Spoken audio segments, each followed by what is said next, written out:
اسلامی تعلیمات کے مطابق اللہ تعالیٰ نے فرشتوں سے فرمایا کہ وہ زمین میں ایک خلیفہ بنانے والا ہے۔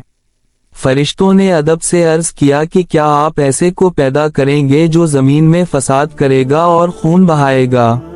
اللہ تعالیٰ نے فرمایا کہ وہ کچھ جانتا ہے جو فرشتے نہیں جانتے۔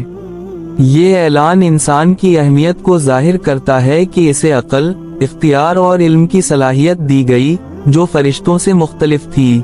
اللہ تعالیٰ نے حضرت آدم علیہ السلام کو مٹی سے پیدا کیا۔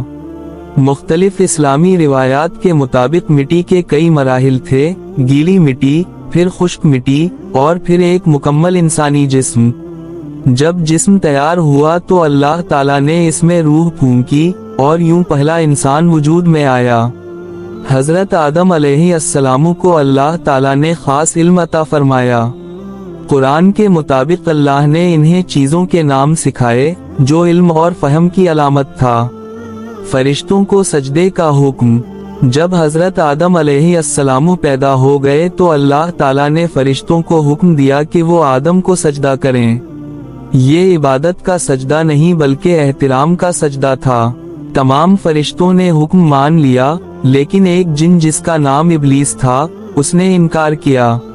اس نے تکبر کرتے ہوئے کہا کہ وہ آگ سے بنا ہے اور آدم مٹی سے، اس لیے وہ بہتر ہے۔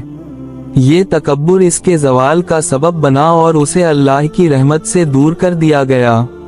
جنت میں قیام۔ اللہ تعالیٰ نے حضرت آدم علیہ السلام اور ان کی زوجہ حضرت حوا کو جنت میں رکھا، جسے عام طور پر باغ عدن کہا جاتا ہے۔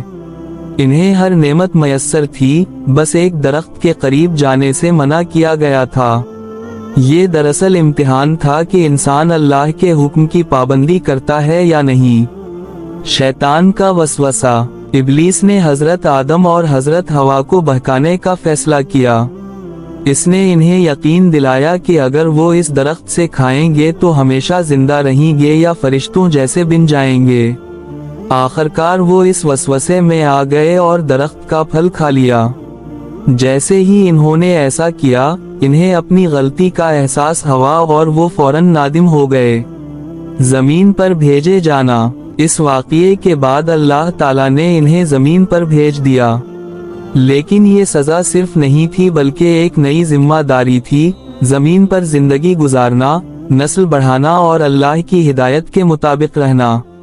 یہیں سے انسانی تاریخ کا آغاز ہوا۔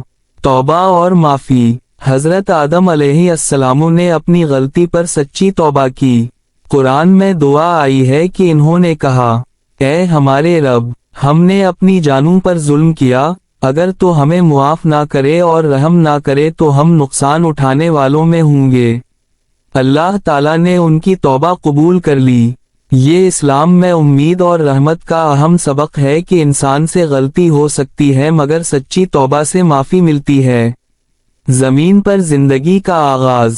زمین پر آنے کے بعد حضرت آدم علیہ السلام نے انسانوں کو اللہ کی عبادت، اخلاق اور زندگی گزارنے کے اصول سکھائے۔